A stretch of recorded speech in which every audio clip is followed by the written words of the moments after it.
Bonjour tout le monde, avec vous Linda Agdader. Aujourd'hui on se retrouve pour une nouvelle vidéo, une nouvelle recette. Cette fois-ci j'ai choisi la recette de la baklawa turc, mais sous une autre forme. C'est la forme qu'on appelle roll, qui veut dire rouler.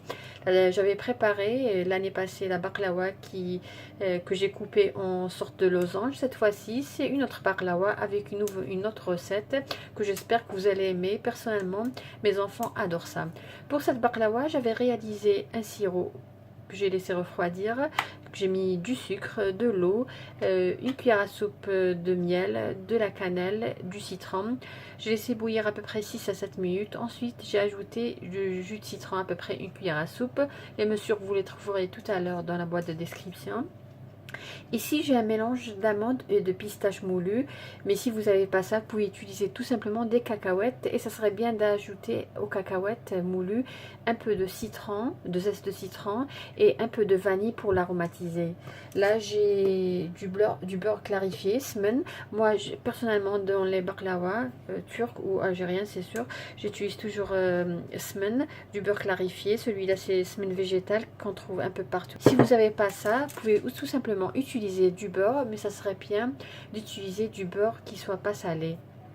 Et bien sûr, j'ai un paquet de pâte filou. Là, j'ai à peu près 350 grammes. Et pour réaliser la baklawa roll, j'avais réalisé une sorte de bâtonnet avec de l'aluminium. J'ai pas trouvé sur le commerce le bâtonnet qui sert à réaliser ces baklawa, donc j'avais fait réaliser le mien et nous allons voir tout à l'heure comment l'utiliser. Nous allons passer à la réalisation de la baklawa. Tout d'abord, j'avais préchauffé mon four à 180 degrés. Tout d'abord, j'ai commencé par faire fondre le beurre clarifié ou le beurre si vous n'avez pas ça. Je vais dérouler les feuilles de la pâte filouille, c'est un petit peu délicat, alors faites-la soigneusement. Comme vous voyez, j'ai étalé la première feuille. Je vais mettre dessus un petit peu de beurre clarifié ou de beurre tout simplement, de préférence beurre non salé. Je vais mettre une autre feuille.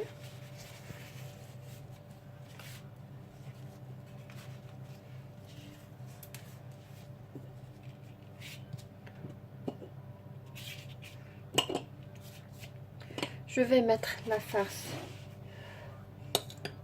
au début de la feuille, à peu près une cuillère à café. Voilà, comme vous voyez, j'ai mis à peu près une cuillère à café. Comme je vous ai dit, la vraie baklawa turque, ils éparpillent un petit peu de pistache ou d'amande. Moi, j'ai préféré réaliser comme ça. J'ai mis donc la farce. Je vais mettre le bâtonnet et je vais enrouler.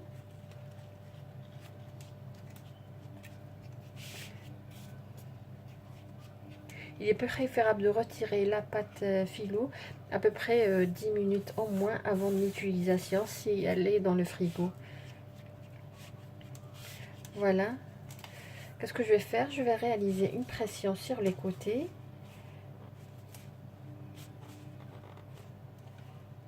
Et retirer le bâtonnet. Voilà.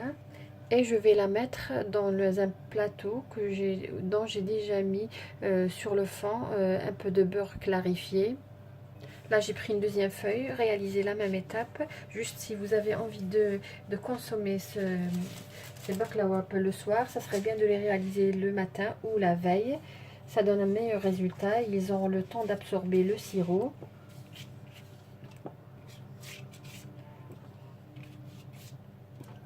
On peut les préparer pour les soirées ramadanas, comme on peut les préparer tout simplement pour l'Aïd. Surtout pour les mamans qui travaillent, c'est pas facile de réaliser la baklawa. Alors, comme vous voyez, elle est facile à réaliser, ça prend pas beaucoup de temps et surtout, elle est très très bonne.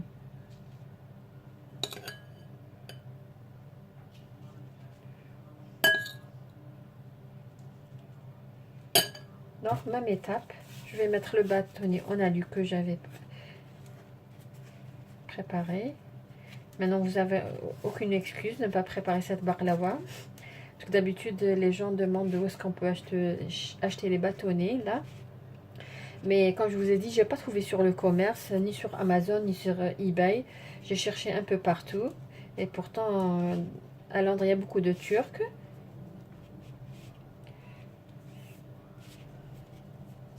Même étape.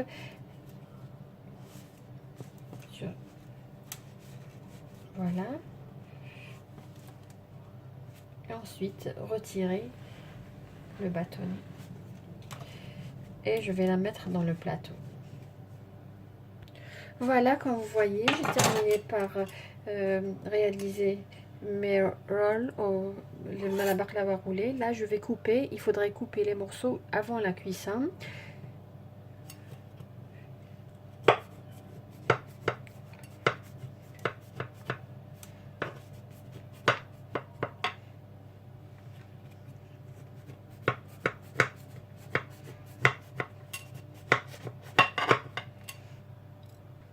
Je vais badigeonner la baklava avec le reste du beurre clarifié que j'avais mis de côté.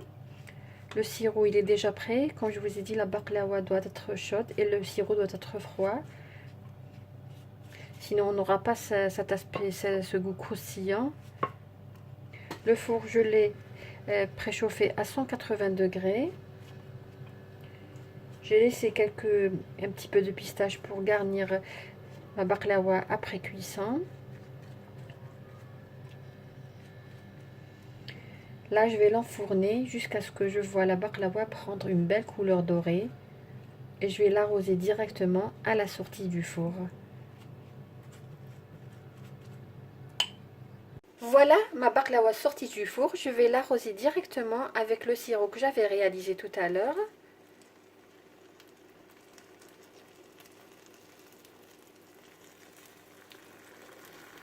Je vais laisser cuire à peu près 40 minutes, mais cela bien sûr dépendra de votre four.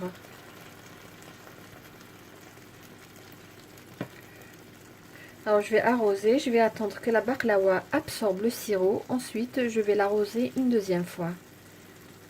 Je vais pas la couvrir, je vais juste la laisser à l'air libre.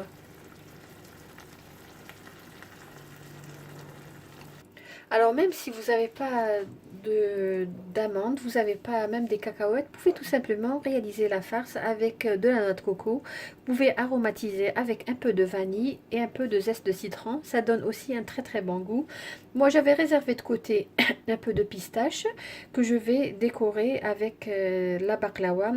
Vous êtes libre de décorer les extrémités ou bien la décorer tout simplement au milieu.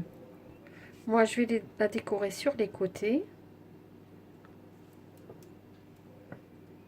Comme je vous ai dit, vous pouvez la décorer au milieu. Vous êtes libre de décorer quand vous voulez.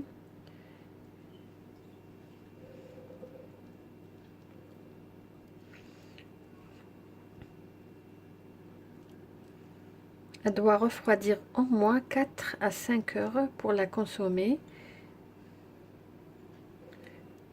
Moi, je vais la laisser refroidir et nous verrons tout à l'heure notre baklava, comment se présente à l'intérieur. Voilà notre baklava, elle est prête comme vous voyez. Voilà comment elle se présente à l'intérieur. Elle est croustillante et bien dorée à l'extérieur, tendre à l'intérieur. Elle a bien absorbé le sirop. Comme vous voyez, une recette facile à réaliser et surtout avec un bon résultat. Même après 2-3 jours, toujours la baklava reste croustillante et très très bonne. Vous pouvez même, lors du moment de servir, vous pouvez juste ajouter un peu de miel dessus. Et comme vous voyez, je l'ai décoré avec des pistaches en poudre. Voilà la recette d'aujourd'hui. J'espère que vous avez aimé et que vous allez la réaliser. Si c'est le cas, n'hésitez pas à envoyer vos photos sous l'œuf. Si vous tombez pour la première fois sur cette vidéo et vous aimez ce que je réalise, n'hésitez pas à vous abonner à notre chaîne et activer la cloche afin de recevoir toutes notifications de nos prochaines vidéos. Sur cette baklava avec un bon thé, je vous dis merci de m'avoir suivi et à la prochaine vidéo.